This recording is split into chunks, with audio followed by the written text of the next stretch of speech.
امریکہ اور بھارت کے درمیان تلخ رویوں اور بگڑتے تعلقات میں ہر روز اضافہ ہو رہا ہے، جس کے نتیجے میں مودی کا بھارت شدید دباؤ میں ہے۔ اب امریکی وائٹ ہاؤس کے ٹریڈ ایڈوائزر پیٹر کینٹ نوارا نے بھارت کو شدید تنقید کا نشانہ بناتے ہوئے کہا ہے کہ بھارت بڑی مقدار میں روس سے تیل درآمد کر کے یوکرین جنگ میں ماسکو کو اہم ترین مالی معاونت فراہم کرنے کے علاوہ امریکی معاشی مفادات کو بری طرح نقصان پہنچا رہا ہے۔ فروری 2022 میں روس کے یوکرین پر حملے سے قبل بھارت روس سے صرف 1% سے بھی کم تیل درآمد کرتا تھا، مگر اب یہ شرح 35 سے 40% تک پہنچ چکی ہے۔ یوں بھارت روس سے بڑی مقدار میں تیل درآمد کر کے اسے ریفائن کرنے کے بعد عالمی منڈی میں مہنگے داموں فروخت کر کے بڑا منافع کماتا ہے، جس کے نتیجے میں تیل کی خطیر درآمد کی وجہ سے روس کو یوکرین کے خلاف اپنی جنگ جاری رکھنے کے لیے اربوں ڈالر مل رہے ہیں۔ اس کے علاوہ بھارت روس سے تیل خریدنے کے لیے وہ ڈالرز استعمال کر رہا ہے جو اسے امریکہ سے حاصل ہوتے ہیں، جبکہ جنگ میں روس کا مقابلہ کرنے کے لیے یوکرین کو ہتھیاروں کی فراہمی کے لیے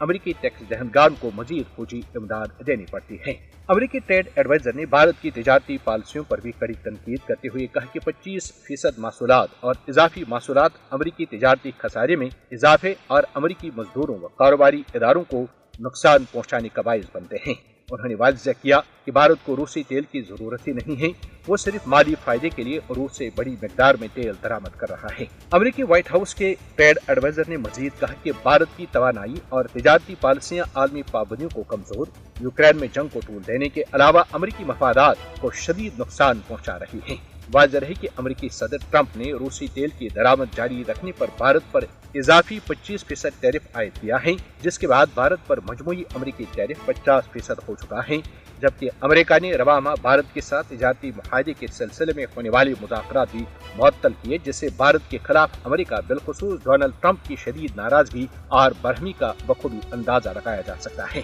مودی جہاں خود کو امریکہ کا پارٹنر قرار دینے میں فخر محسوس کرتا تھا، وہیں دوسری جانب امریکی مفادات کو پس پشت ڈال کر امریکہ کے ساتھ ہی ڈبل گیم کھیلتا تھا، لیکن ٹرمپ نے دوسری مدت کے لیے صدارت کا عہدہ سنبھالتے ہی مودی کی فریب کاری اور چال بازوں کی گردن مروڑ کر اسے اپنی اوقات میں رکھا ہے، جس کے بعد مودی کو نہ صرف خود بھارت کے اندر بلکہ بیرون ممالک میں بھی شدید دباؤ اور تنقید کا سامنا ہے، اور مودی اس وقت کمزور ترین وکٹ پر کھڑا ہے۔